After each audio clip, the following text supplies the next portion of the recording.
கோலிவுட் நட்சத்திரம் தனுஷ் ஏற்கனவே தெலுங்கில் சார் படத்தில் நடித்து வெற்றி பெற்றுள்ளார். இப்போது குபேரா படத்தில் நடித்துள்ளார். நாகார்ஜுனா முக்கிய வேடத்தில் நடித்துள்ள இந்த படத்தில் ரஷ்மிகா மந்தனா கதாநாயகியாக நடித்துள்ளார். சேகர் கமுல்லா இயக்கியுள்ள இந்த படத்தை ஏஷியன் சுனில் நாரங், ராம் மோகன் ராவ் இணைந்து தயாரித்துள்ளனர். இந்த படம் இந்த மாதம் 20ஆம் தேதி வெளியாக உள்ளது. இந்த விழாவில் தனுஷ் பேசுகையில் தனது தந்தையை நினைவு கூர்ந்தார். குபேரா முன்னேற்ற வெளியீட்டு விழாவில் தனது சாதனைகளை பற்றிய காணொலியை கண்டு தனது தந்தையை நினைத்து நெகிழ்ச்சியடைந்தார். அவர் பேசுகையில், இந்த காணொலியில் நான் நிறைய சாதித்ததாக கூறுகிறார்கள். ஆனால் என் தந்தை சாதித்ததோடு ஒப்பிடும்போது இது ஒன்றுமே இல்லை.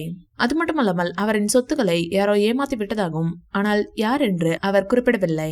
இதனை வைத்து பார்க்கும்போது ரஜினி சாரும் அவரது மகளான ஐஸ்வர்யாவும் தான் காரணம் என நெட்டிசன்கள் சொல்கிறார்கள். ஒருவேளை இருக்குமோ? தனுஷை பழிவாங்க ரஜினி சார் இதனை பண்ணிருப்பார் என சொல்கிறார்கள். அதிகாரப்பூர்வ அறிவிப்பு வெளியாகும் வரை பொறுத்திருந்து பார்ப்போம்.